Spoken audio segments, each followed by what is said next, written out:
Boa noite, amigos. É um prazer ter vocês aqui nessa segunda edição do Fronteiras do Investimento de 2022 e agora com um professor, né?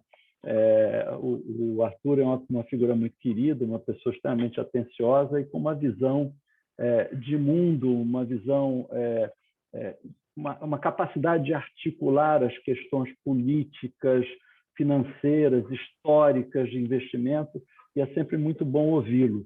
E assim, eu acho que vocês vão ter o privilégio de bater um papo com ele num momento que é um momento histórico, né? Um momento, a gente estava conversando antes, dizendo que um gestor que conversou com a gente disse que são momentos bíblicos que a gente está vivendo dos últimos 2 anos. Essa década já começou, assim, um meteoro caindo e depois um segundo meteoro caindo na Europa e assim, bastante desafiador em diversos aspectos.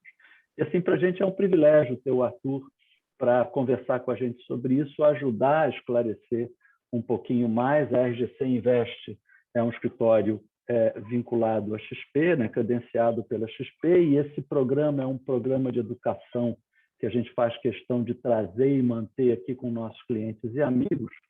E deixa eu apresentar rapidamente, então, o Arthur. Depois eu vou pedir até que ele se apresente um pouquinho mais. O Arthur é o Chief Boa Investment noite, Officer. Ricardo. Boa noite, meu querido. Como está você? E a Tudo todos bem? também. Boa noite, Landeiro. O Arthur é o Chief Investment Officer da área private da XP, e o Arthur é uma pessoa acostumada a lidar com grandes fortunas, com grandes investidores. Então, por isso, tem que ter uma visão bem ampla, uma visão voltada a enxergar o mundo de uma forma geral e como o Brasil e o mundo se articulam dentro da própria história, né?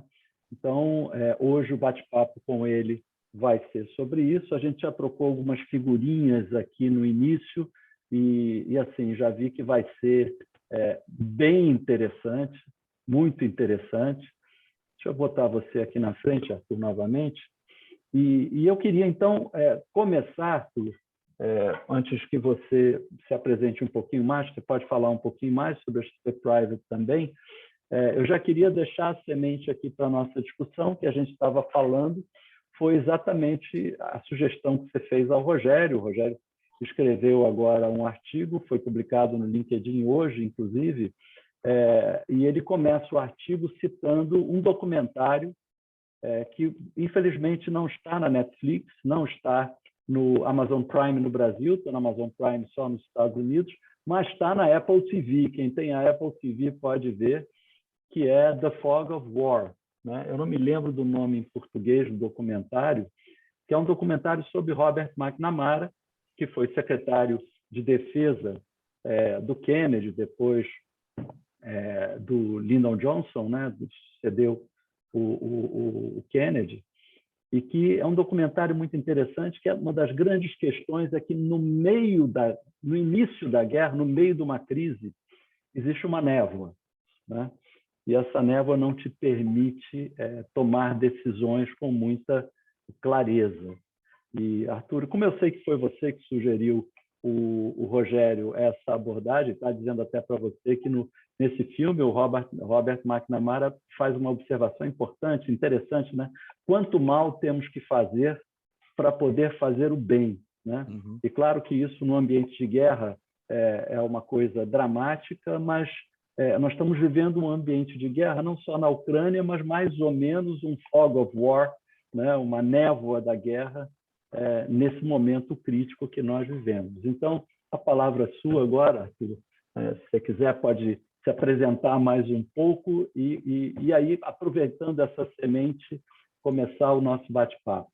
Poxa, obrigado, Ricardo, obrigado a toda a turma da RGC, obrigado a todos pela presença, é uma honra poder aqui estar falando para vocês.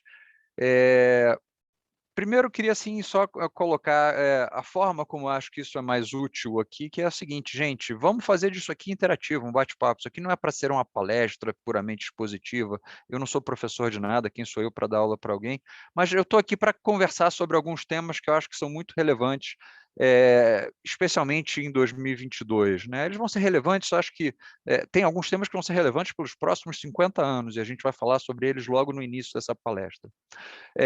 Mas falando aqui um pouquinho de mim, né? Assim, não tem nada muito interessante na minha carreira. O Ricardo foi muito gentil, mas não tem assim. Eu estou no mercado há 27 anos. Eu comecei num banco carioca que chama Icatu, que era da família Almeida Braga, né? Depois eu fui para o Pactual antigo, né? Do ministro Paulo Guedes, do Luiz César Fernandes, do André Jacuz, que era pré-André Esteves, né? De lá eu fui morar na Suíça, passei 5 anos morando na Suíça, trabalhando no Banco Suíço UBS, então assim, eu entendo muito bem, e aí eu fazia a gestão dos fundos de mercados emergentes, né? Eu entendo muito bem qual é o drama dos meus colegas que ainda estão lá até hoje, tentando gerir um fundo que investia em Rússia, que investe em Polônia, República Tcheca, etc. Depois de lá eu fui para o Canadá, passei 5 anos tocando os Estados Unidos e Canadá, voltei para o Brasil para trabalhar com o Luiz Stuberger na gestão do Fundo Verde. Ficamos lá de 2008 até 2015. Em 2015, a gente decidiu, fez uma proposta ao Credit Suisse, na época, que era o dono da empresa, e compramos a Verde, então eu fui sócio fundador da gestora Verde Asset Management, né? Fiquei lá até 2019, e aí em 2019, muito assim, na linha do que o Ricardo está falando, assim, eu com 25 anos de carreira, eu cheguei a uma conclusão que estava muito clara para mim, que era o seguinte, olha, o jeito que a gente usou que eu usei para ganhar dinheiro nos primeiros 25 anos da minha carreira não ia funcionar nos próximos 25 anos da minha carreira. Entendeu? Eu tinha que dar uma parada para pensar, entendeu? Porque o mundo estava mudando de uma forma muito rápida, de formas muito imprevisíveis, né? E eu tinha que dar uma parada para tentar entender disso, né? Falei isso para o Luiz Stuberger, meu chefe, ele falou, Arthur, é ótimo, tudo legal, mas, poxa, não dá para parar um sócio da Verde, entendeu? Só tem 10 sócios, não dá para parar um sócio da Verde para ficar pensando nisso, né? Falei, não tem problema. Saí da Verde, peguei minha família, fui para o Vale do Silício, passei um tempo lá estudando, porque uma das minhas teses que está no centro dessa mudança, a interseção entre tecnologia e investimento, entre tecnologia e tendências sociais, né? Então, passei um tempo lá, voltei. E para quem passou algum tempo estudando tecnologia, investimento e tendências sociais, a XP está no vértice disso tudo, né? Então, assim, hoje eu sou responsável por toda a área de investimentos do private da XP, né? Para investimentos de alta renda. Tenho uma equipe grande aqui, tenho uma equipe de 34 pessoas aqui em São Paulo, no Rio, em Miami, em Nova York. A gente acredita muito fortemente na visão global, tá? E é um pouco disso que eu queria começar, se o Ricardo me permitir, já começar a dividir com vocês algumas coisas. Eu vou dividir. Você pode me permitir apresentar uma coisa aqui, dividir a tela, Ricardo? Você tem que me permitir aqui, que eu não estou como host.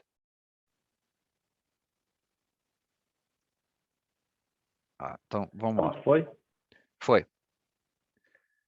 Gente, vocês devem estar vendo a minha tela. Eu vou tentar mostrar aqui. Pronto, tela maximizar.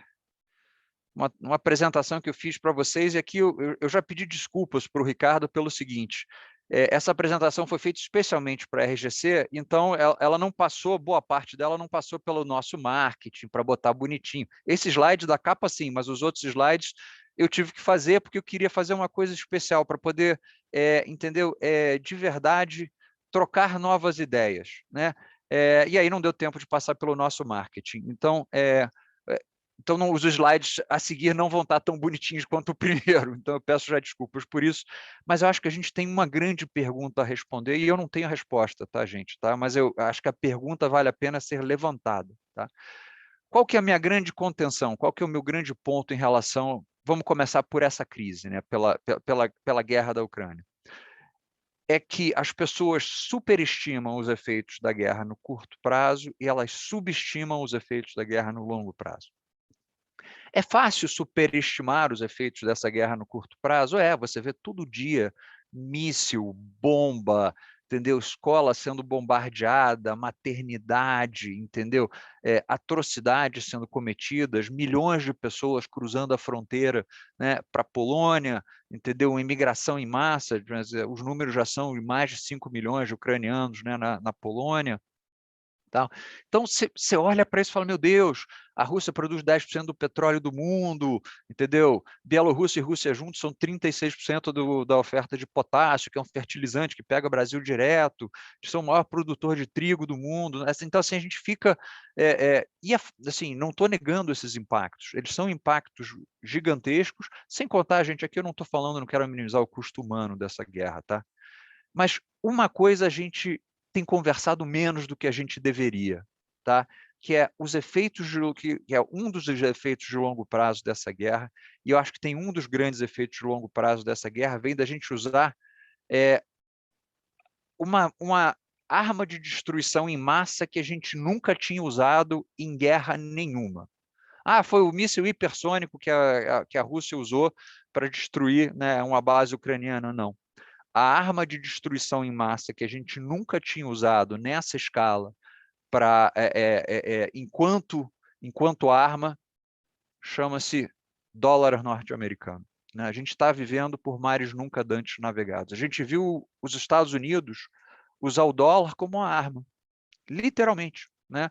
Uma forma de você aplicar as sanções econômicas diretas. Quer dizer, a Rússia, antes dessa crise, tinha alguma coisa próximo de 550 bilhões de dólares em reservas internacionais. Né? Quanto é que estão nessas reservas internacionais hoje em dia? Deus lá sabe, mas pô, a parte que estava em dólar não é mais russa. Né? Então, você imagina, entendeu? O que isso significa? E aí já entrando no ponto do Ricardo, né? Quer dizer, e a pergunta do Robert McNamara, quanto mal nós temos que fazer para fazer um bem? A pergunta talvez seja um pouco além dessa, né? Quer dizer, quanto a gente está disposto a tolerar de dor no longo prazo, porque o que eles estão fazendo é causar dor nos russos no curto prazo. Mas se a gente estiver diante de um sistema, de uma mudança de sistema monetário global, os Estados Unidos podem ser, no longo prazo, médio e longo prazo, o grande perdedor dessa batalha, ou dessa guerra. Né? Quando a gente olha hoje em dia, a gente vê um mundo que ele é um mundo em dólar, só tem um mundo padrão unimonetário, né? Quando você vê a história monetária, entendeu? Especialmente a história mais recente, a gente vinha de um padrão ouro, depois a gente teve a libra esterlina, e a libra esterlina foi substituída pelo dólar, aqui em Bretton Woods, né? Quando você olha aqui, foi 1943, 44, né? Você criou um sistema no qual o dólar está no centro. Se você parar para pensar aqui, desculpa a imagem ruim, mas o dólar está no centro, né? E em Bretton Woods, entendeu? Você teve todos aqueles luminares. Oi. Não tá virando os slides. Não tá? Perdão. Não, aquela apresentação, aquele negocinho de apresentação que tem ali embaixo, aquele sinal. Não sei se lá... Tava, mas esse é um problema do meu computador. Quando ele entra em modo apresentação, ele não passa. Então assim... entendi. Então vamos lá, gente. Hoje em dia, agora vocês estão vendo um monopólio monetário, certo? Sim, estamos vendo. Então, maravilha. Né? Então assim, o mundo hoje negocia em dólar. O mundo hoje vive em dólar. O mundo hoje pensa em dólar. Né? Se você parar para pensar, a gente exporta minério. O Brasil exporta minério de ferro para a China em dólar. Pô, mas a nossa moeda real, a moeda deles é o renminbi. O que o dólar tem a ver com a história? Né? O dólar entrou na história na década de 40, depois do sistema de Bretton Woods. Né? As pessoas olharam e falaram assim, olha, poxa, os Estados Unidos ganhou a guerra, né? Então, e a gente tem que ter um novo padrão monetário, né? Poxa, dado que o mundo está fragmentado, como é que a gente faz? A Europa está, entendeu, em frangalhos, o Japão está em frangalhos, não dá para confiar nos russos, né? A China era não existente naquele momento, só tem um candidato, naquela época só tinha os Estados Unidos ganhou meio que por default, só tinha um candidato para a moeda padrão monetário global, dado que a Inglaterra também estava super endividada, que era o dólar. Né? Todo mundo olhou e falou, bom, então agora a gente vai fazer com que todas as nossas moedas sejam referendadas ao dólar e indiretamente a gente vai ter as taxas de câmbio pound marco alemão, franco francês, marco alemão, via as nossas taxas de câmbio indiretas do dólar, né? Passava tudo pelo dólar, que é esse mundo que a gente está aqui agora, que assim, a gente vive ainda. E o dólar estava atrelado ao ouro, né? Naquela época era 35 dólares por onça de ouro, né? Para quem está hoje com perto de 2 mil dólares, vocês veem o que é inflação, né, gente? Então, assim, de verdade, o mundo era um mundo assim, que ainda é o mundo de hoje. Hoje, se você está aqui nessa ponta e você é o Brasil, você exporta minério de ferro aqui para a China, você passa pelo centro do sistema, que é dólar, e depois você, entendeu, manda, entendeu?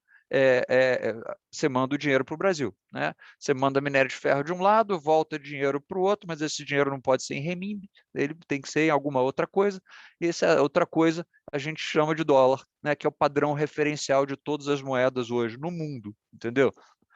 Então, 90% de todas as transações cambiais têm como referência indireta ou direto o dólar, né? Então, você fala assim, poxa, isso dá para os Estados Unidos um poder gigante. Por quê? Porque se ele te tira o acesso ao dólar, ele te tira acesso a comerciar com 90% do mundo, né? Ele te tira acesso a transacionar com 90% do mundo, que é exatamente o que ele está fazendo com a Rússia. Agora, todo mundo que está vendo os Estados Unidos usar o dólar como uma arma, entendeu? E aqui, gente, nós estamos no carioquês aqui, né, a gente está viajando, a gente está pensando um futuro distante, a gente está elucubrando, tá? De verdade. Se você é um chinês, imagina você é um chinês, tá? Você quer fazer com Taiwan a mesma coisa que os russos fizeram com a Ucrânia em algum momento. A gente já sabe que esse é mais ou menos o plano chinês de médio e longo prazo, né?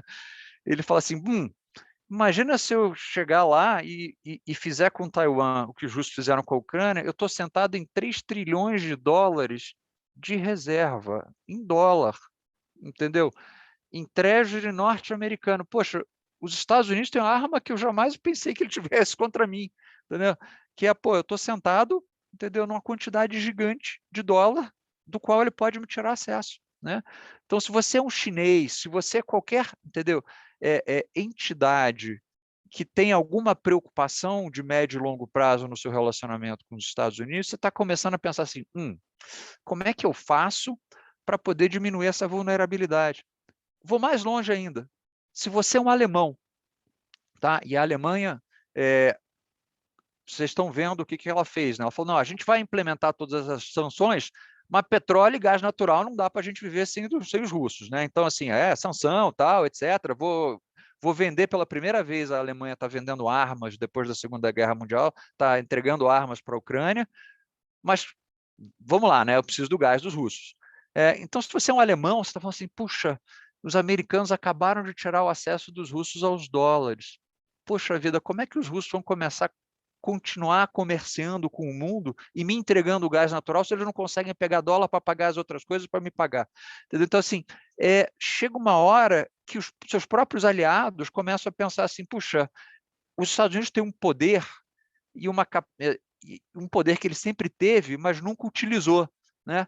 E agora, ele tinha utilizado, você fala assim, Arthur, mentira, ele tinha utilizado contra a Venezuela, contra o Irã, já tinham sanções, você já proibia as pessoas de, entendeu, comerciarem, de realizarem comércio, de transacionarem com o Irã e com a Venezuela através de restringir o acesso delas ao dólar, né? Então, assim, como ninguém quer receber moeda, entendeu, peso venezuelano, né, que eu sei lá qual é a cotação que está hoje em dia, né? Então, assim, então tá bom, então a Venezuela efetivamente fica isolada do resto do mundo, né? Então, quando você olha para isso, você pode estar semeando as sementes de um novo mundo que a gente chama de um mundo polimonetário, de um mundo multimonetário, né? De um mundo no qual você não tem mais o dólar no centro do sistema.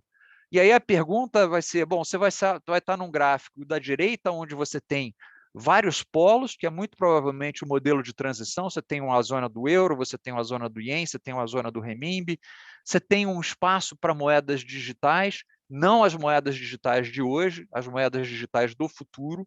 O que essa crise de hoje mostrou é que o Bitcoin não é o ouro digital, e a gente pode entrar depois nesse ponto. Ou a gente pode terminar, no final das contas, num sistema totalmente distribuído, né? Num sistema como esse gráfico C aqui, entendeu? No qual o mundo transaciona diretamente moedas com moedas, é real contra renminbi, entendeu? Real contra, entendeu? Rand sul-africano, rand sul-africano contra a lira turca, e fica um mundo multimonetário. Agora, que cara e quão estável é esse mundo multimonetário, a gente não sabe. O que a gente sabe é que os Estados Unidos perdem um poder que hoje em dia ele tem, que é o poder de controlar, em última instância, né, o fluxo de capital do mundo. Né? Por quê? Porque o fluxo de capital do mundo passa pela moeda que só ele emite. Né? Então, assim, essa aqui, gente, que eu acho que é uma das provocações, para usar um termo que eu aprendi a usar na XP, né? Quando eu era, antes, minha época pré-XP, provocação é o que você fazia no recreio quando você queria brigar com alguém na escola, mas hoje em dia provocação é quando você, entendeu? Levanta um tema, né? Pelo que eu aprendi aqui na XP, para fazer essa provocação. A gente não sabe quais são as consequências dessa ação super, digamos assim, forte. Não dá para chamar de violenta, porque violentos são os russos que começaram uma guerra, mas assim, dessa ação super forte que os Estados Unidos implementou do ponto de vista monetário, entendeu? Eu acho que eles implementaram isso com a melhor das intenções de, no curto prazo, proteger a Ucrânia e o sistema como um todo, tá? Só que eu acho que no longo prazo eles vão sofrer as consequências disso, né? E as consequências disso é que o mundo vai estar cada vez mais relutante em receber e utilizar dólar. Por quê? Porque, pô, de novo, o dono do dólar pode, o dono da bola pode tirar a bola no momento que o jogo está ficando divertido, né? Então, assim, como é que isso termina, gente? Não sei, mas eu tenho uma confiança muito grande de que a gente vai começar a ver o fim do padrão dólar. Né? O que é um novo mundo multimonetário? Eu não tenho inteligência nem capacidade de prever, mas eu sei que ele é bem diferente do que a gente está vivendo hoje. Terminou a sessão viagem, terminou a sessão, entendeu? Futurologia sem resultado. Vamos falar um pouquinho agora de efetivamente o que significa essa guerra na Ucrânia, por que ela começou. Não sei se está ok para vocês, Ricardo. Eu estou falando aqui. Se alguém tiver alguma pergunta, vai me parando, tá, gente? Eu estou aqui de novo. Para ser conversa. Arthur, posso propor uma lógica para todo mundo aqui? Seria o seguinte: tem aqui embaixo um lugar chamado reações, né? Na parte de baixo do seu Zoom. Ali você pode levantar a mão, só para eu poder ordenar e poder controlar, de certa forma, quem está entrando, para não ficar um monte de gente falando ao mesmo tempo. Quem quiser colocar uma pergunta, se quiser, ou escreve no chat, que o Arthur já vê, ou levanta lá se quiser falar, e aí a gente vai controlando. Que tal, Arthur? Funciona Perfeito, assim? Perfeito. Beleza. Perfeito. Então, assim, vamos passar primeiro pelo índice aqui, né? A gente vai ver quais são os efeitos diretos dessa guerra. Agora, eu falei dos efeitos de longo prazo, vamos falar dos efeitos de curto prazo, né? Vamos falar dos Estados Unidos, vamos falar do Fed, a gente vai falar um pouquinho de Brasil. Eu só não botei Brasil na apresentação, porque a gente sempre deixa para falar o mais complicado só falando, sem fazer slide, que fazer slide para o Brasil já é complicado, fazer slide para o mundo, fazer slide para o Brasil, aí não tem seta suficiente que acabe. Então, a gente, entendeu? Mas, assim, eu não sei quem já leu, eu acho que desculpa, é um livro super conhecido, entendeu?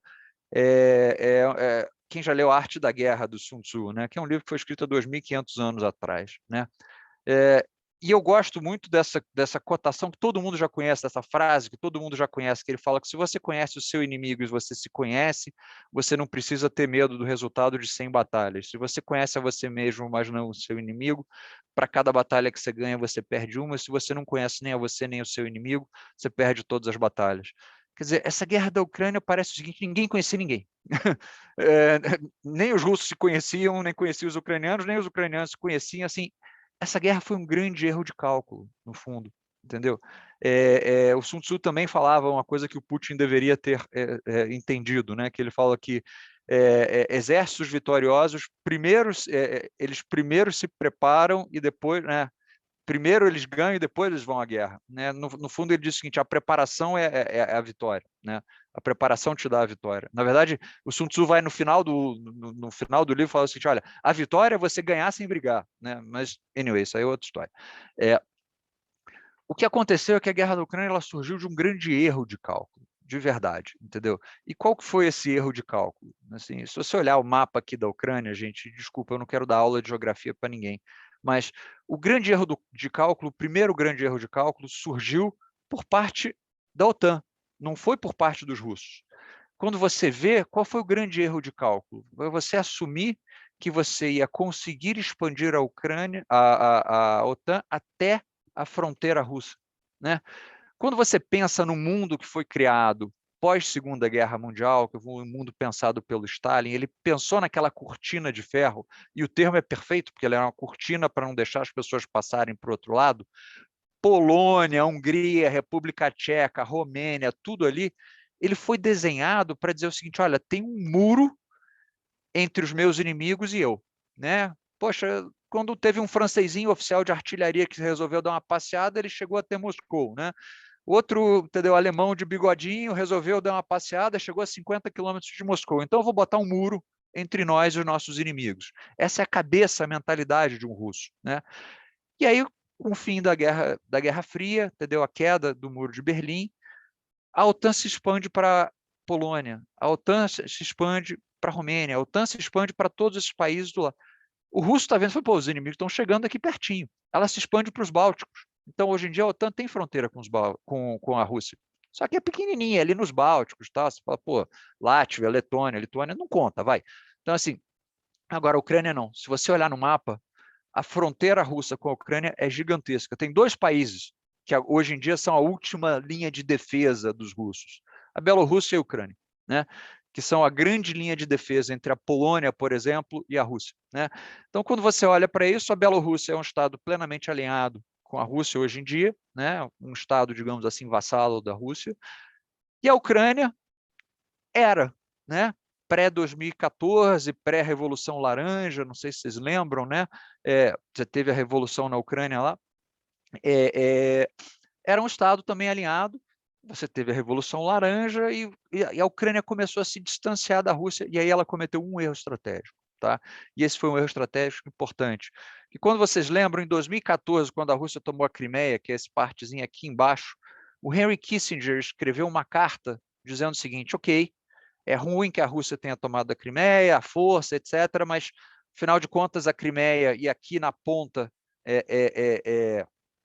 tem a única base russa naval que tem acesso ao Mediterrâneo, né? Entendeu? Então, quando você olha para isso, né, você fala assim, poxa, eu entendo a importância estratégica da Crimeia para a Rússia, né?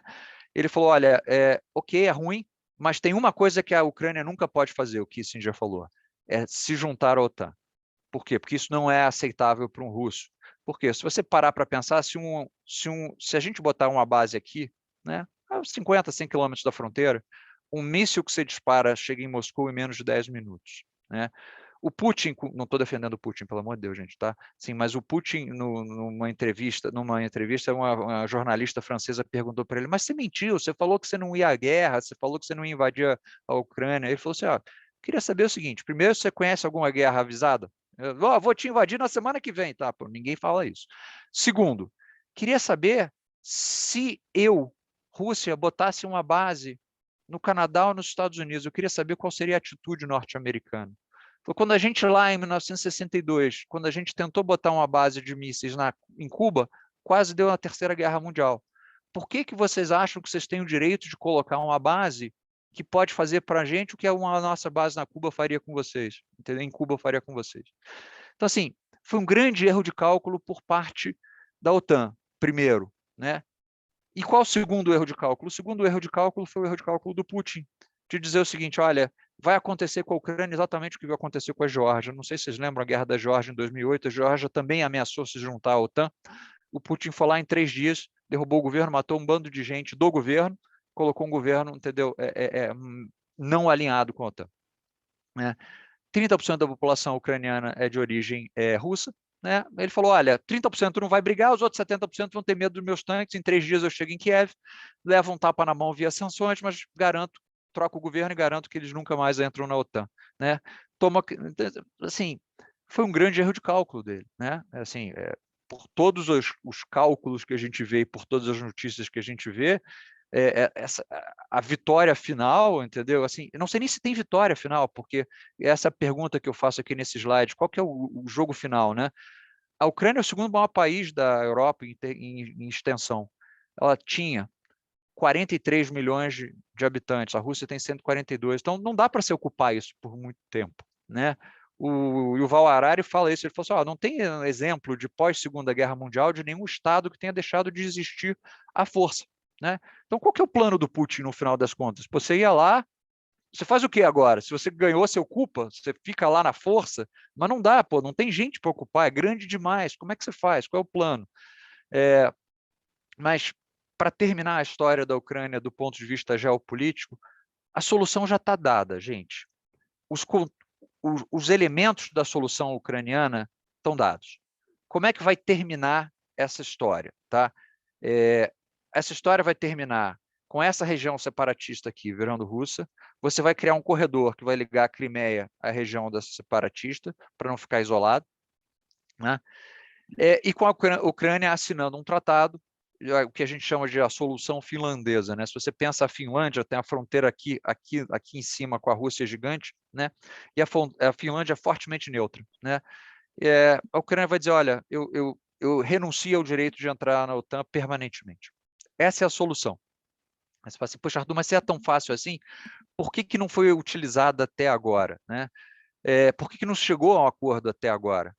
Porque você tem um problema, quase que um problema de relações públicas a essa altura do campeonato, que é o seguinte, como é que você diz, de um lado, que um ditador sanguinolento ganhou essa guerra, né? Porque o Putin, ditador nenhum pode perder guerra, vamos partir desse pressuposto, certo? Então, o Putin precisa colocar na mídia soviética, ganhamos, né?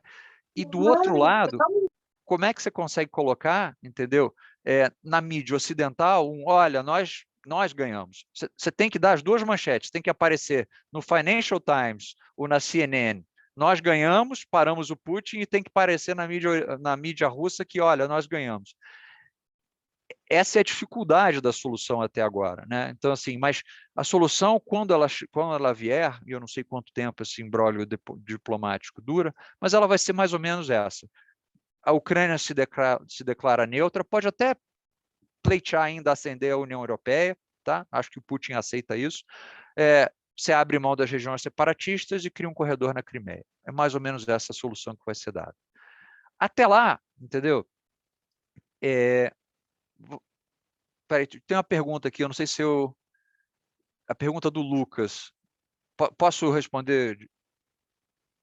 Claro, claro. Ele fala, cara, Arthur, na sua opinião, as CBDCs poderão ser a porta de entrada desse novo mundo polimonetário?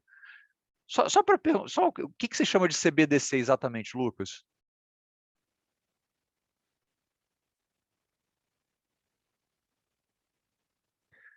Então, perfeito. Moedas digitais do Banco Central. Eu só tinha dúvida se era exatamente disso que você estava falando. Sim, vão ser essas as soluções, tá? Por quê? Tem uma coisa, e por um dos motivos pelos quais a cripto, por exemplo, como o Bitcoin, não é uma solução para isso. Porque um americano está olhando e está falando o seguinte, olha, o Bitcoin não me deixa ver quem transaciona. Se quem está transacionando isso é um russo, entendeu? Eu acabei de implementar a sanção. Então, a nova moeda, ela vai ser digital, ela vai ser centralizada e ela vai ser emitida por um banco central. Então, aquele ideal libertário de uma moeda que ninguém emite, que ninguém vê quem tem e que ninguém vê quem transaciona, eu acho que esse ideal não vai para frente. O Powell, chairman do Fed, já falou, olha, esse negócio de moeda sem a gente saber quem está por trás de cada transação não vai funcionar para a gente não.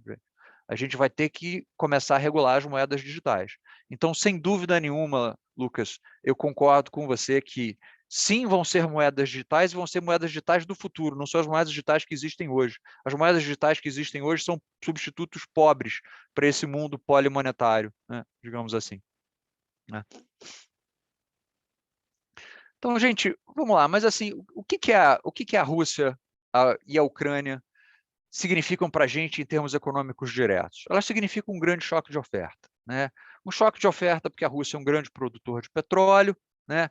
Porque juntos a Rússia e a Ucrânia são o maior produtor de grãos do mundo, né? Eles não produzem os mesmos grãos que a gente, né? Mas eles produzem trigo, cevada, esse tipo de coisa.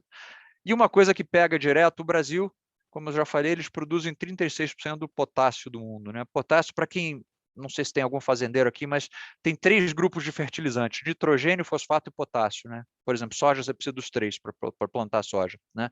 Nitrogênio vem de gás natural, vem de uma base de amônia, né? Fosfato é uma rocha fosfatada, as maiores reservas estão ali no Oriente Médio, Marrocos, essas coisas todas. E potássio é um sal.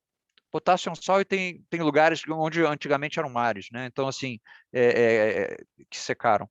Você tem grandes reservas de potássio no Canadá, né? E você tem grandes reservas de potássio na Bielorrússia e na Rússia, né? Então, isso é uma ameaça à safra futura brasileira. Arthur, isso significa que esse ano a safra brasileira está em risco? Não. Por quê? Porque justamente o potássio é um sal, ele se acumula no solo. Então, o potássio que foi fertilizado ano passado ainda está no solo esse ano, ele não foi totalmente drenado pela safra desse ano. Agora, se a gente não botar potássio esse ano, a safra do ano que vem começa a correr um risco, né? Então, assim, a gente pode ter um choque de safra agrícola brasileira. Choque de safra agrícola, não estou falando em quebrar a safra em 50%, mas, poxa, você tem uma safra 10% menor, 15% menor, já é um choque grande o suficiente para uma economia como a brasileira, tá? Então, assim, é um grande choque de oferta, que significa mais inflação, menos crescimento para o mundo, tá? Poxa vida, mas então, como é que estão as regiões? Como é que estão, assim? Quais são as preocupações? Os Estados Unidos vai entrar em recessão por causa disso? Não, os Estados Unidos não vai entrar em recessão por causa disso, gente, por um motivo muito simples, que é a intensidade de energia dos Estados Unidos diminuiu. O que é isso? Do PIB americano diminuiu. Você precisa de cada vez menos energia para gerar cada unidade de PIB, tá?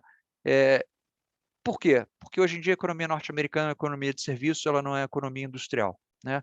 Então, quando você é uma economia industrial, quando você está fazendo carro, quando você está fazendo, entendeu? Poxa, produtos industriais, turbina elétrica, essas coisas todas, você precisa de muito energia. Quando você está vendendo hora de advogado, entendeu? Transação bancária, você precisa de muito menos energia. Então, assim, todo mundo fala assim, olha, aqui na década de 70, quando você teve um choque de petróleo, a economia norte-americana entrou em recessão. Mas, poxa, a dependência norte-americana, primeiro, de petróleo importado é basicamente zero, né, de petróleo e gás natural importado, dos Estados Unidos é autossuficiente. Segundo, o PIB norte-americano precisa de muito menos energia do que ele precisava no passado, né?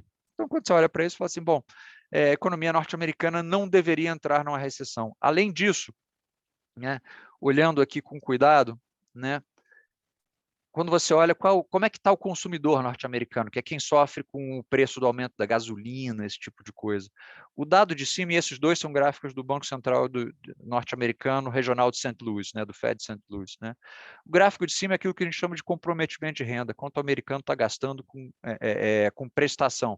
Prestação de casa, prestação de carro, etc. É o mais baixo desde a década de 80. Né? Então, assim, o consumidor norte-americano está menos alavancado. E eu vou chamar a atenção para vocês para esse gráfico da direita aqui. Também do Banco Central norte-americano de St. Louis, do Fed de St. Louis. E ele diz o seguinte, quanto é que está sobrando de excesso de poupança no bolso do norte-americano? Como é que ele mede isso? Olha, fácil. Quanto é que foi dado de Corona Voucher? Quanto foi consumido? Por definição, como a gente não queima dinheiro, né? Se você não consumir aquele dinheiro, ele está poupado de alguma forma. Então, o consumidor norte-americano está sentado hoje em dia, gente, em 2 trilhões de dólares, né, de excesso de poupança. Se você olhar o gráfico da esquerda, se a gente dobrar o custo de energia, quanto é que custa para o bolso do norte-americano médio, né? E aí é por quartil de renda. Custa alguma coisa entre 2% e 4% da renda do norte-americano médio, né? Para quem é muito mais rico, o cara usa muito menos energia, para quem é mais pobre, a energia significa um percentual maior do seu gasto, né? Então, poxa, é relevante, né? Você aumentar em 4% as despesas de um americano médio, mas pô, o cara está sentado em 2 trilhões de dólares, então ele consegue absorver esse choque. Então, a economia norte-americana, na nossa opinião, consegue passar relativamente bem por esse choque. Quem não consegue passar relativamente bem por esse choque? Isso aqui, obviamente, é um gráfico antigo, tá, gente? É a economia europeia, né? Isso aqui é o gráfico do índice de bancos na Europa, né? Poxa, eles colapsaram. Por quê? Por que os bancos na Europa colapsaram? Bom, primeiro que tem uma guerra ali do lado. Segundo, porque aqui tem uma certa simetria com 2008, tá? Os bancos, as empresas de petróleo russas exportavam petróleo, né? E faziam hedge desse petróleo. E elas faziam hedge desse petróleo usando quem como contraparte? O sistema bancário europeu. né? Então, ela usava os bancos alemães, os bancos franceses, os bancos italianos, porque o russo não ia fazer um hedge contra um americano, porque ele já tinha problema já de algum tempo, né?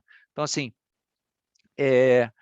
tanto que você olha esse gráfico aqui da esquerda, é o sentimento econômico na zona do euro colapsou, isso é 100% correlacionado com o consumo, quando você está com medo, você consome menos. E o gráfico da direita, gente, esse aqui, é um gráfico de estresse sistêmico calculado pelo Banco Central Europeu, né? Então, a gente já está em níveis de estresse sistêmicos próximos do que a gente teve na crise do Covid, né? Que é justamente isso. Você olha e fala assim, puxa, o sistema bancário europeu tem uma relação forte com a Rússia, né? Era a contrapartida dos bancos russos, né? Então, se você tiver uma crise, a continuação dessa crise significa que, poxa, você vai ter um problema no mercado de crédito europeu. Então, se você tem o gráfico da esquerda, que significa que você tem um problema no consumo, e o gráfico da direita significa que você tem um problema no crédito, isso significa que, muito provavelmente, quer dizer, a economia europeia tem uma chance razoável de entrar em recessão, né? Então, o mundo, para terminar aqui e fechar, Estados Unidos sofre, né? O Fed já reajustou as expectativas de crescimento dele, achava que ia crescer 4%, já está achando que vai crescer alguma coisa entre 2,5% e 3%, então tirou 1% do PIB americano de crescimento, é relevante, mas não é suficiente para jogar a economia norte-americana numa recessão, tá?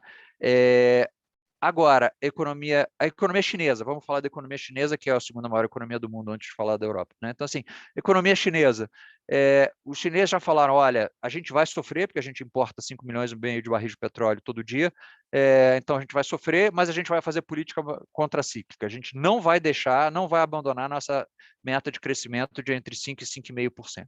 Né? Então, o chinês já te falou, olha, eu vou continuar crescendo, não interessa o que aconteça, e eles têm dinheiro para jogar no sistema para fazer com que o PIB continue crescendo. A Europa não. A Europa entra em recessão. Então, a gente tem um mundo que cresce menos com mais inflação, que é exatamente a característica de um choque de oferta. Né? Então, assim, é esse o mundo no qual a gente vai viver. E para o Brasil, o que isso significa para o Brasil, no final das contas? Vamos chegar na parte diferente, na parte para a qual não tenho gráficos bonitos, porque não tem gráfico bonito para mostrar sobre o Brasil. Mentira, gente, estou brincando aqui, estou sendo pessimista durante 2 segundos. Esse choque de oferta, ele tem alguns efeitos benéficos para o Brasil, por incrível que pareça. Então, assim, poxa, Arthur, você está falando que está tudo muito ruim, mas o Bovespa está quase 120 mil pontos e o câmbio bateu 4,80, abaixo de 4,80 hoje. Então, assim, do que você está falando? Olha, para o Brasil, no curto prazo, as coisas que a gente vende subiram de preço, né? Os grãos subiram de preço, o minério de ferro subiu de preço. Então, no curto prazo, para o Brasil, isso é um choque positivo na balança comercial, né? Para o curto prazo, para o Brasil, isso é um choque positivo em fluxo de capital. E aí, poxa, eu vou te dizer o que eu conversei com os meus ex-colegas na Suíça que estão gerindo os fundos de mercados emergentes. Né? Mercados emergentes, lembra, Ásia, Europa e África e América Latina emergente. Né? O cara já está até a tampa na Ásia. O dinheiro da Rússia está congelado, mas ele está tendo que tirar o dinheiro da Polônia, República Tcheca, porque vai que esse negócio se espalha. Né? E esse dinheiro está vindo para onde? Eu perguntei para o cara que me substituiu, gerindo os fundos de mercados emergentes, ele falou, cara, a minha estratégia de investimento hoje está muito fácil, cara. É o seguinte, não dá para botar mais dinheiro na Ásia, já estou com a Ásia até a tampa, então, é produtor de commodity, não fica na Europa, leva dinheiro. Esse é o critério do país hoje em dia. Então, assim, ele é tão simples quanto isso. E aí você pega as 5 melhores moedas no mundo, né, no ano. Real, peso chileno, sol peruano, peso colombiano e o rand sul-africano. Né? Então, quando você olha para isso, o que esses países todos têm em comum? São todos produtores de commodities, nenhum deles está na Europa. Então, é isso. Você tem um fluxo de capital no curto prazo, esse fluxo de capital não dura para sempre, esse é o ponto importante. Esse fluxo de capital faz com que o real aprecie, entendeu? Mas não dura para sempre não, gente. Por quê? Porque na hora que o pessoal terminar de vender leste europeu e começa e realocar para a América Latina, não está entrando dinheiro novo para os fundos de mercado emergentes por razões óbvias. Né? Então, quando a gente olha para isso, isso é uma coisa que pode ainda fazer com que o real aprecie durante algum tempo, que a nossa balança comercial permaneça boa durante algum tempo, mas não dura para sempre. Né? E aí a gente entra na discussão de qual o lado negativo disso. Isso é um choque de oferta também para o Brasil. Estamos vendo a discussão aqui ferrenha do preço dos combustíveis. Vai reajustar? A Petrobras vai, não vai? Entendeu? O que a Petrobras vai fazer com o preço, entendeu, da gasolina na refinaria? Está tendo toda essa discussão. O pãozinho vai ficar mais caro, o que vai forçar, na verdade já forçou, né? O Banco Central o André está fazendo uma pergunta aqui. Já que esse fluxo não vai durar para sempre, seria a hora que quem quiser operar vendido se desfazer de ações? Não, calma, André. Calma que a gente chega lá. Calma que a gente chega lá. Eu chego lá.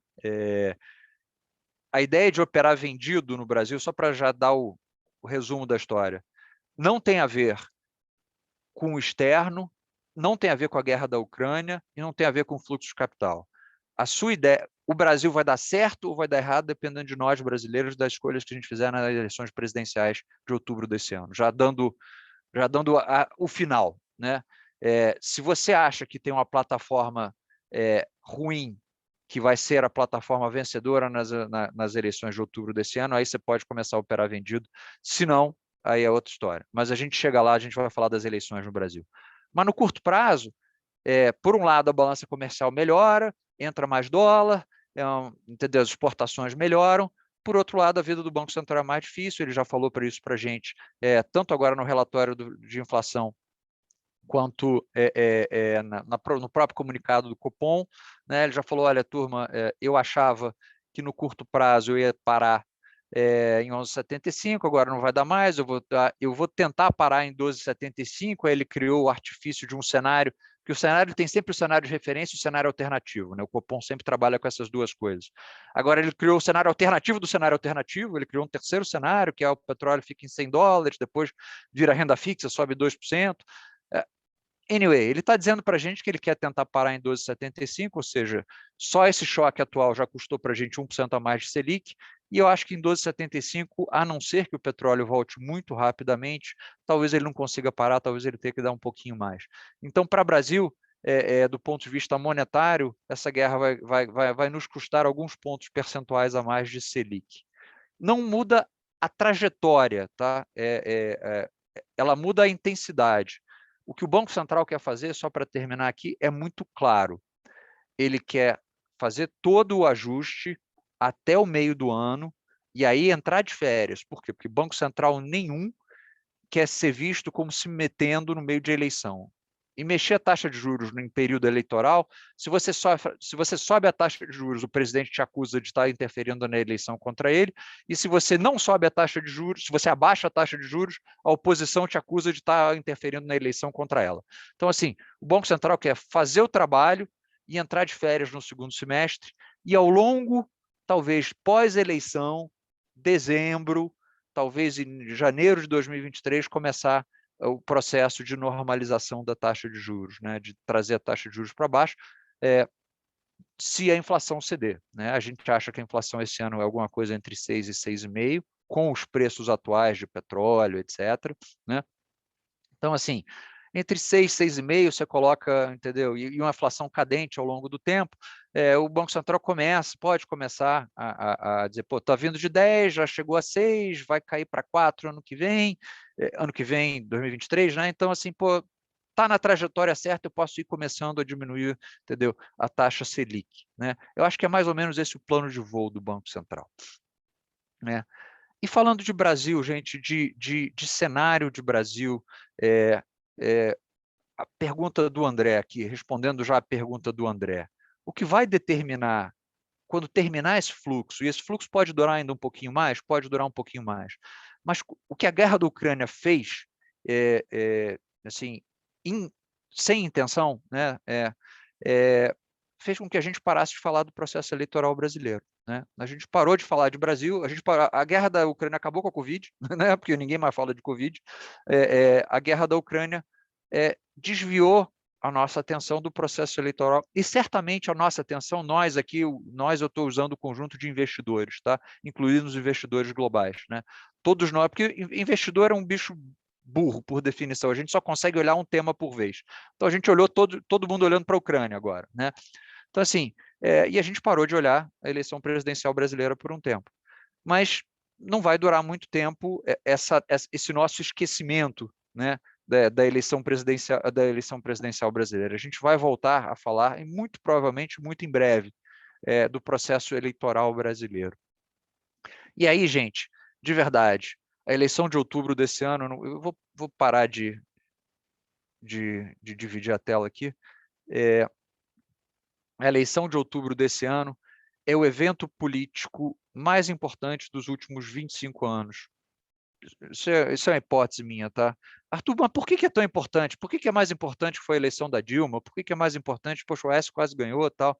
Cara, porque a gente tem o Brasil tem uma vulnerabilidade muito grande, tá? Que a gente tem um endividamento enorme, a gente tem uma dívida PIB muito alta, né? 80% do PIB, 30 pontos percentuais acima da média dos emergentes. O governo Dilma, a eleição Dilma foi importante? Foi, mas ela pegou uma dívida PIB quase 40 pontos abaixo. Ela pegou uma dívida PIB 40 e altos, para ser justo, e aumentou essa dívida PIB de 40 e altos para 80 e altos, né? Então, assim, quando a gente olha para isso, não tem espaço da gente pegar a dívida PIB de 80 e levar para 120 de novo, né? Assim, então, a gente tem que ter uma plataforma, quem quer que seja a plataforma que ganhe essa eleição presidencial. E aqui, gente, deixa eu deixar uma coisa bastante clara. Eu não vou emitir nenhuma opinião política. Eu já fui acusado na mesma conversa de ser pró-PT e pró-Bolsonaro pela mesma pessoa. Então, assim, eu não quero ter... Eu como gestor, eu não sou nem direita nem esquerda. Eu como gestor, eu tenho que estar certo. Eu não tenho que estar nem otimista nem pessimista, tá? Então, assim, mas a próxima plataforma presidencial, se a gente eleger um presidente que não esteja comprometido com a estabilidade fiscal, e aí respondendo à pergunta do Zé Carlos, né, o dólar ainda seria um bom porto seguro no médio prazo, ele seria um bom porto seguro no curto prazo se você escolher, entendeu? Se você escolher o presidente errado, no curto prazo. Vamos lembrar, não estou dizendo que o presidente Lula seja errado, etc., mas na eleição do presidente Lula, o dólar foi de 2 para 4. Você pega o 4 daquela época e ajusta pela inflação, significaria você ter um dólar a 7 hoje em dia. Não estou dizendo que é isso, o presidente Lula já fez vários sinais, ele já teve 2 governos que foram governos fiscalmente responsáveis, podemos até discutir qual foi o nível de responsabilidade fiscal que teve ou não teve, etc., se foi mérito dele ou não foi, mas assim, se a gente escolher um governo, ou se o próprio plataforma presidencial da esquerda foi uma plataforma de, olha, vamos estourar o orçamento, porque esse negócio de restrição orçamentária é coisa de economista ortodoxo, aí, gente, a gente vai entrar num mundo muito mais difícil, Zé Carlos, e aí o dólar que você tem que ter é o dólar mesmo, não é dólar em terras brasileiras, é dólar em terras internacionais, né? A gente está falando de um problema de magnitude pior. Não acho que esse seja o cenário central, não é essa a intenção que pelo menos os economistas do PT comunicam para a gente. Gente, a gente conversa com os economistas do PT por obrigação. A gente tem que conversar com os economistas de todas as plataformas presidenciais, a gente conversa com todos eles, tá? Entendeu? Assim, não é essa a ideia, entendeu? Que os economistas do PT nos dizem, tá? Agora, na hora que, poxa, aperta o sapato, eles vão seguir o plano de voo ou não vão seguir? Não tenho certeza. Não estou dizendo também que eu acho que o PT ganhou, tá? Então, assim, vamos deixar claro, denominar aqui o que a gente acha que é a cara dessa eleição presidencial, tá? Eu, discordo da visão de que o PT já ganhou. Eu discordo disso. Mas as pesquisas, Arthur, etc. Não. As pesquisas não dizem, e as pesquisas que a gente tem feito pesquisa regularmente, não dizem que o PT já ganhou. Tá? As pesquisas que a gente faz regularmente dizem que o PT é bastante competitivo, tá? Então vamos pensar nessa eleição, na matemática dessa eleição. Você tem alguma coisa entre 30% e 35% dizendo que apoia o presidente Lula, não é nem o PT, é o presidente Lula, né? A figura do ex-presidente Lula, né? Você tem uma taxa de aprovação de bom e ótimo do governo Bolsonaro que oscila em torno de 25%, né?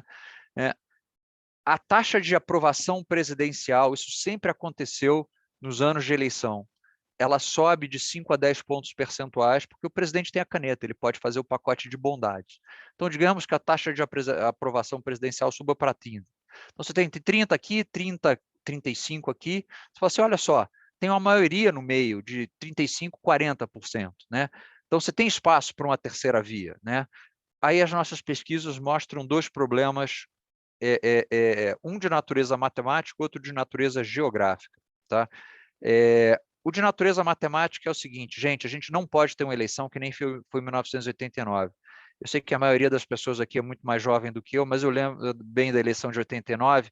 O centro você tinha Aureliano Chaves, Ulisses Guimarães, Guilherme Afife Domingues, Mário Covas, Ronaldo Caiado. Eles dividiram os votos, segundo turno Lula-Collor. Né? Então, assim, você não pode ter um centro dividido entre o João Dória, Sérgio Moro, Simone Tebet, talvez agora Eduardo Leite. Se cada um desses aqui tiver 7, 8% dos votos, segundo turno, entendeu? Presidente Bolsonaro, ex-presidente Lula. Então, você precisa juntar todas as candidaturas de centro, botar todo mundo numa sala, que são egos do tamanho de um elefante, e sair com um candidato só. Essa equação não é fácil do ponto de vista político de ser resolvida. E a segunda parte é toda a equação, toda candidatura centrista tem um perfil geográfico muito claro, com exceção do Fernando Henrique quando ganhou no primeiro turno. E eu posso falar isso com propriedade, porque eu tenho esse sotaque esquisito, mas eu sou cearense, tá, gente? Então, assim, você leva São Paulo, você leva o Sul, você divide o resto do Sudeste, né? Minas, na última eleição, a Dilma ganhou do Aécio em Minas, né? Você divide Rio e Minas Gerais e você perde o Nordeste goleado. Né? Então, assim, se você perder o Nordeste por 7 milhões de votos, não adianta você ganhar São Paulo. Então, assim, você precisa ter uma candidatura que seja uma candidatura que tenha alguma representatividade no Nordeste. Tá? Quando eu falo com meus amigos cearenses, eu pergunto para eles, você conhece o Dória? Meus amigos cearenses falam, quem é? O Dória? Aquele caba da calça apertada é a única menção que é feita ao Dória, entendeu? Assim, fora isso, ninguém conhece, entendeu? Agora, isso é o pessoal dos meus amigos em Fortaleza. Agora, pô, eu pego meus amigos que moram no Crato, meus amigos que moram em Juazeiro, entendeu? Pô, Eduardo Leite. Quem? Nunca ouvi falar. Então, assim, você precisa resolver esse problema de representatividade. A terceira via tem esse problema. Então, hoje em dia, parece ser um segundo turno entre o presidente Bolsonaro e o ex-presidente Lula. Mais competitivo do que as pesquisas indicam. Tá? O que significa um segundo governo Bolsonaro e um segundo governo Lula, para terminar, e a gente termina com a ideia de construção de portfólio, de como que a gente vive, navega esse mundo. Né? Um segundo governo do presidente Bolsonaro, eu acho que seria parecido com o primeiro governo do presidente Bolsonaro. Né? Até me surpreendeu, eu achei que o ministro Paulo Guedes já tivesse relativamente dado a sua contribuição, que ele já tivesse cansado. Mas ele deu uma entrevista 4 semanas atrás, dizendo, olha, se o presidente Bolsonaro ganhar as eleições e julgar por bem, se a gente tiver essa aliança das forças liberais e conservadoras, eu estou disposto a dar minha contribuição. Né? Eu achava que não, mas diz o próprio ex-ministro Paulo Guedes que está disposto a continuar contribuindo. Então, seria um governo que tem uma cara parecida com a que tem agora, que é um governo que se comunica de uma forma claudicante, de uma forma confusa, né? Mas um governo que não é desprovido de acertos, não, gente. Quando você olha, eu não sei se tem alguém aqui, se tiver alguém aqui, levanta a mão, que é do agronegócio, quer dizer, a Tereza Cristina é uma boa ministra da Agricultura, com vários acertos, né? O Tarcísio fez bastante coisa em infraestrutura, sem dinheiro, né? Fazer coisa em infraestrutura com dinheiro é fácil, fazer coisa com infraestrutura sem dinheiro é difícil, né? Então, assim, com acertos e erros, né? Um grande erro na pandemia, claro, entendeu? Então vai ser esse governo mais do mesmo. A pergunta é qual seria um Lula 3, né? Essa é uma pergunta que, assim, como é que seria um Lula 3? 3 pessoas hoje em dia falam da plataforma econômica. Eu estou falando do Lula 3, assim, eu acho que o Lula 3 ele teria um lado, digamos assim, ideológico, que teriam vários ministérios carregados, Ministério da Integração Nacional, Ministério da Mulher, todos eles seriam carregados muito de ideologia de esquerda pesada, mas a economia, né, tem 3 pessoas que falam hoje em dia, teoricamente, pelo PT sobre economia, né, o Nelson Barbosa, o Fernando Haddad e o Wellington Dias, governador do Piauí. Né? Então, assim, eles falam, olha, primeiro, quem determina a plataforma econômica é o presidente Lula, né? Quem manda ali é o presidente Lula, está muito claro, o ex-presidente Lula. Né? Mas tem alguns elementos que a gente acha que tem que ter num novo modelo econômico. Né? Primeiro, não tem paridade de preço de petróleo, né? Esse negócio da Petrobras ficar dando esses lucros, ele não entende que a gente é importador líquido de de produto refinado, né? Então, assim, não adianta você ficar tentando dar murro em ponta de faca, se você não tem capacidade de refino, tentar controlar o preço do petróleo só significa que você vai ter escassez em algum momento, mas tudo bem, não vai ter paridade de preço do petróleo, a gente vai voltar atrás em alguma das reformas trabalhistas, né? Voltar a dar mais direitos para os trabalhadores, na linguagem deles, né?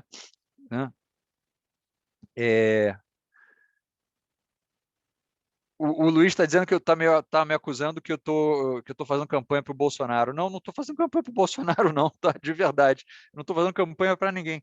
A economia está péssima e por erros entendeu? Tudo bem, a gente está vivendo, como falou o Ricardo, 2 pragas bíblicas, mas assim, e também por erros da equipe econômica. Eu não estou descartando isso, não, tá, Luiz? Assim, de verdade. Não estou defendendo aqui todo o programa econômico, não, tá? De verdade. A minha contenção, se você perguntasse, olha, Arthur, o que você acha de verdade? Eu acho que se a gente, no começo da pandemia, tivesse pegado o executivo, o legislativo e o judiciário, mandado para Fernando de Noronha com férias pagas, a gente estava melhor, o país crescia mais. Ponto. Então, assim, eu acho que todos os 3 níveis de governo atrapalharam o Brasil em extremo, entendeu? De verdade. Durante e após a pandemia, tá? Então, assim, não, Luiz, não estou defendendo nada, não, tá? De verdade. Mas, voltando à plataforma petista, né? Não tem a lei de responsabilidade, a PEC do teto dos gastos, né? Aí eu falo assim, bom, então você vai estourar o orçamento? Não, a gente não vai estourar o orçamento. A gente vai gastar mais, mas a gente vai manter o orçamento, equilibrado. Eu falei, mas como? Você vai gastar mais e manter o orçamento equilibrado? Você vai aumentar a carga tributária? Vamos aumentar a carga tributária. Então, isso aí está na plataforma do PT, e aumentar a carga tributária significa tributar o andar de cima, ou seja, significa nos tributar. Assim, aí está. Do outro lado, a gente vai ter uma política fiscal que o déficit fiscal não explode, porque, entendeu? A gente entende a restrição orçamentária, não vamos mexer na independência do Banco Central, o ex-presidente Lula gosta do Roberto Campos Neto. Então, assim, o que eu acho que termina isso, gente? O Brasil termina nesse mundo petista naquilo que eu chamo de medíocre-cristão, que não é nada muito diferente do que eu vivi na minha carreira. Eu tenho 27 anos de carreira, como eu falei no início. Nesses 27 anos de carreira, o PIB per capita brasileiro cresceu 0,7, gente. Isso é uma tragédia. O PIB per capita brasileiro, se a gente tivesse crescido 2,7, que não é nada assim heróico, né? Não é um crescimento chinês de 10%, o nosso PIB per capita hoje seria 50% acima do que ele é, entendeu? Então, assim, esse medíocre cristão é um país que não cresce, é um país que fica nessa malaise, um país que não inova, é um país que não sai, que não entra em uma crise profunda, que não vira a Argentina, né? Por quê? Porque você mantém uma certa estabilidade fiscal, tá? Mas que também não cresce, né? É o país que a gente viveu nesses 27 anos. E aí vamos falar assim, se você quebrasse o Arthur no meio, o Arthur poupador e o Arthur brasileiro, o medíocre cristão, dá para ganhar dinheiro? Dá. O juro real vai ser alto, porque o medíocre cristão tem crescimento baixo, inflação alta e juro real alto, né? Então, assim, você vai poder ganhar dinheiro no juro real, você vai poder ganhar dinheiro com ações. Assim, poxa, o medíocre cristão é um país cheio de oligopólios, né? O oligopólio é bom para ganhar dinheiro. Pô, se o Jorge Paulo ganhava dinheiro na década de 90, né, com o oligopólio de cerveja, ele não vai ganhar dinheiro agora? Vai continuar ganhando dinheiro, entendeu? Então, assim, então, do ponto de vista dos nossos investimentos, o medíocre cristão pode não ser uma tragédia em reais, tá? Do ponto de vista de brasileiro, como brasileiro, o medíocre cristão é horrível. Meus filhos, eu já tenho um filho que já está estudando fora, mas meus filhos vão crescer num país pior, vão precisar andar em carro blindado. Eu não sei como é que está aí com vocês, mas aqui em São Paulo, eu não tenho coragem mais de falar no meu celular, porque se eu falo no meu celular, roubam meu celular, e hoje, quando roubam meu celular, roubam minha conta bancária, não é só o celular, né? Então, assim, aí é um problema. Então, assim, um país com 30 milhões de miseráveis, com gente em fome, um país que não progride, um país que fica naquela mediocridade. Eu acho que o resultado vai ter... Tem voo de galinha nessa história toda? Tem voo de galinha. Tem ano que cresce 3, aí bate a restrição orçamentária, bate na restrição de crescimento, tal, aí o Banco Central sobe o juros, gera inflação, aquela coisa que foi o que eu vivi entendeu? Eu estou descrevendo para vocês o que eu vivi na minha carreira, entendeu? Então, assim, uma política que significa que você aumenta a intervenção do Estado, que é exatamente o que essa política do Lula 3 seria, para mim significa que você diminui o crescimento potencial, porque quem gera crescimento, gente, vamos falar a verdade, somos nós aqui, empresários, né?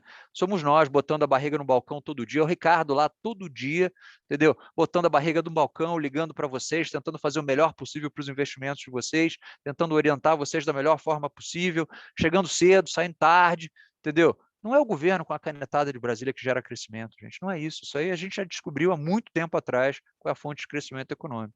Então, assim, quanto mais Estado, para mim, menos crescimento. É essa a história. Então, para terminar aqui, como é que se aloca capital nesse mundo, né? nesse mundo incerto? Né?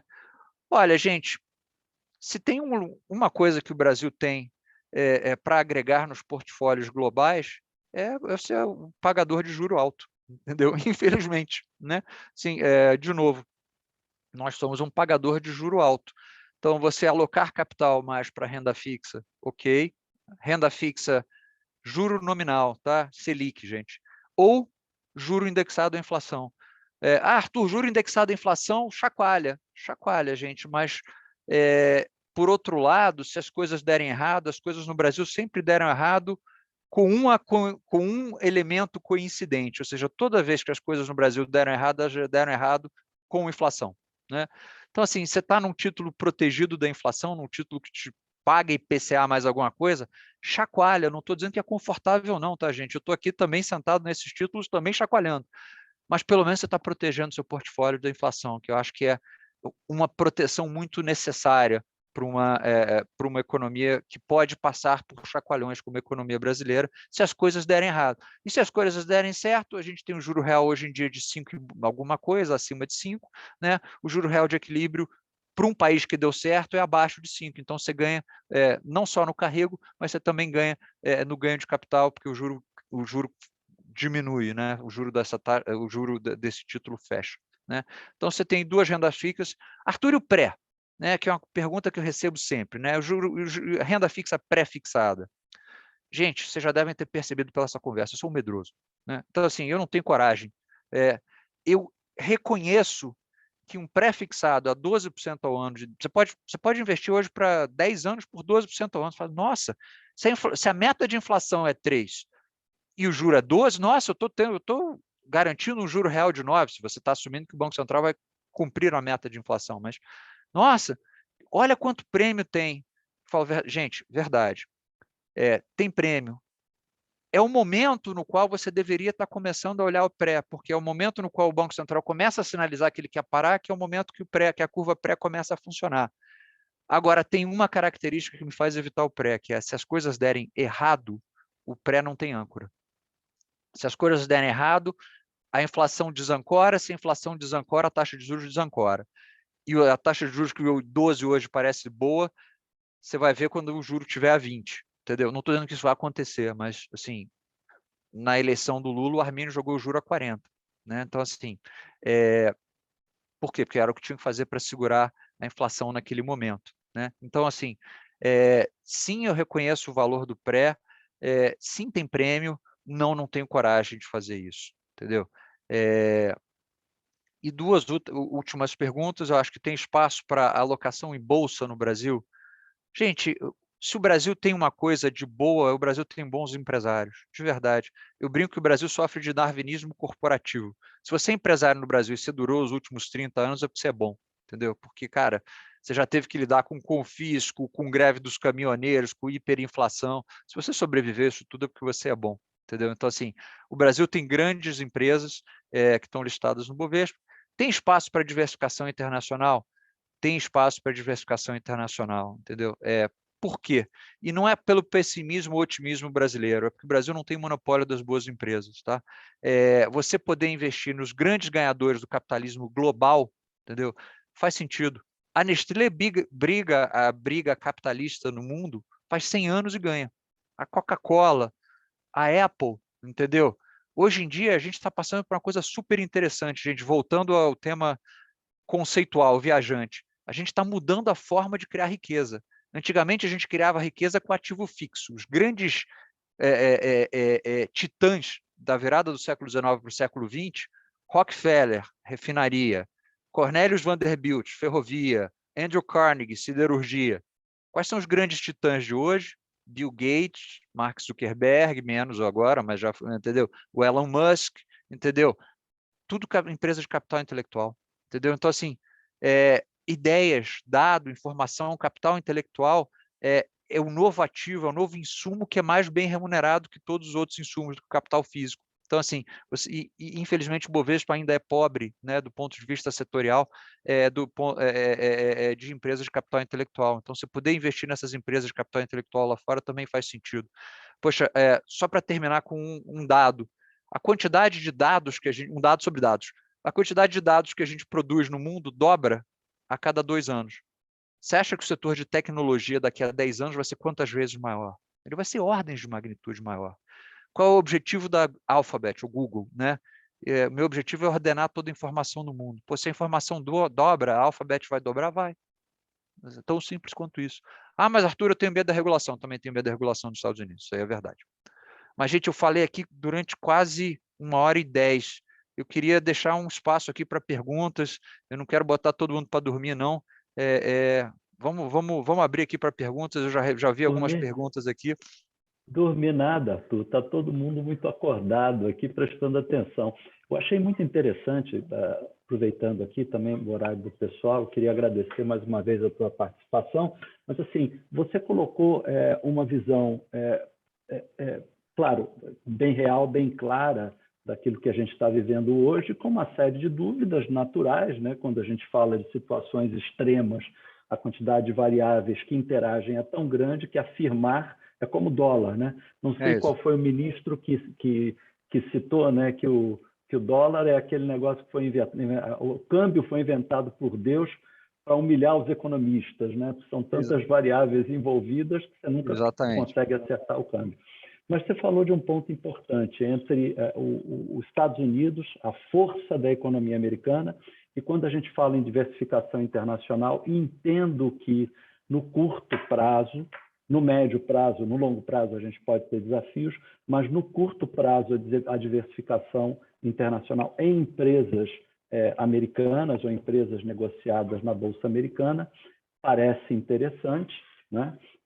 A gente viu de janeiro para cá uma despencada significativa dos ativos americanos por conta, inicialmente, do aumento da taxa de juros. Né? Então, agora que a taxa de juros já vai começar a aumentar, o mercado não está funcionando com essa mesma lógica. Então, a pergunta é a seguinte: Estados Unidos pode ser bom, o momento pode ser positivo, mas, assim, será que já colocaram no preço esse movimento de aumento de taxa de juros? Ou será que ainda vem mais para precificar contra o preço dos ativos lá na frente, quando as taxas efetivamente começarem a aumentar? Olha, ótima pergunta. Isso vai depender da velocidade do aumento de juros, que o próprio Banco Central norte-americano não sabe, tá? Por quê? Por que ele não sabe? Porque ele não sabe quanto tempo vai durar o choque de oferta. Se o petróleo amanhã voltar para $80 o barril, não vai voltar, tá, gente? Mas se ele voltar para $80 o barril, entendeu? A inflação norte-americana tem um perfil. Se ele permanecer a $114, $115 o barril, a inflação tem outro perfil. Se ele for para $130 o barril, a inflação tem um terceiro perfil. Então, o Banco Central norte-americano, ele oscila, dizendo assim, olha, tem uma parte disso que é choque de oferta que eu não sei.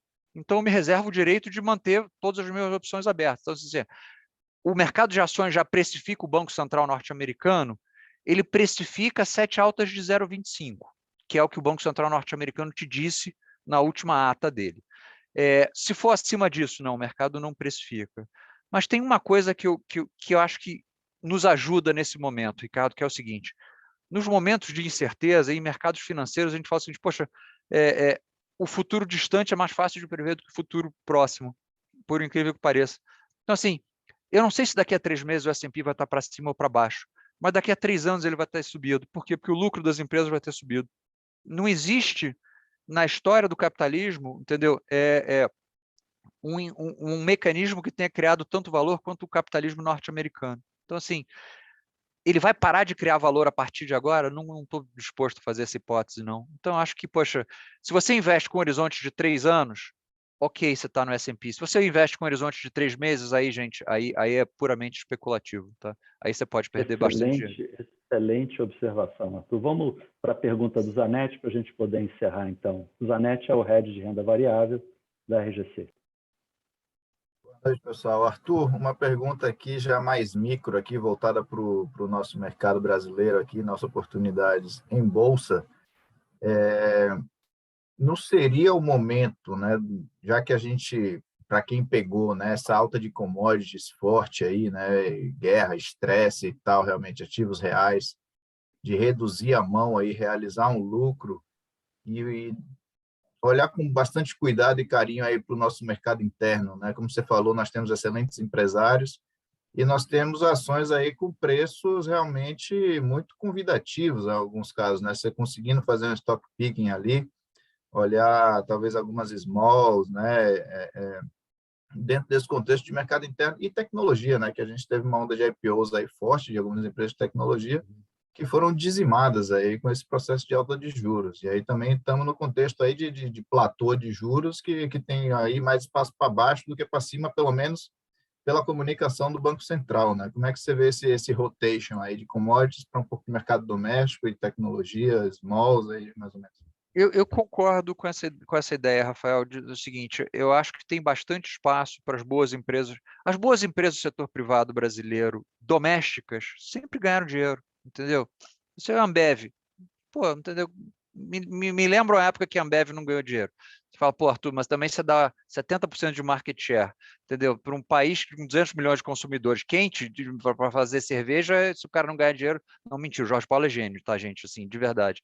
Mas, assim, as boas empresas do setor privado, a Renner cresceu durante, entendeu?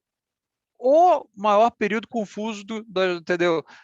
Da história econômica brasileira, que foi década de 90, final da década de 80, década de 90. Né? Então, assim, tem espaço, né? Assim, um certo nível de confusão macroeconômica faz com que os líderes sejam cada vez mais líderes, né?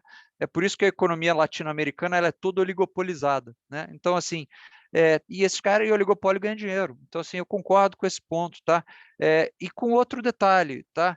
Uma parte importante do complexo, digamos assim, que foi muito bem até agora, tem risco político, né? A Petrobras tem risco político. Né? O fluxo de caixa da Petrobras com preço livre é uma coisa, o fluxo de caixa da Petrobras com preço controlado é outra. Né? Então, assim, você tem que começar a precificar nessas ações que foram muito bem até agora, por motivos óbvios, né? Assim, que, poxa, a eleição começa a importar. Né?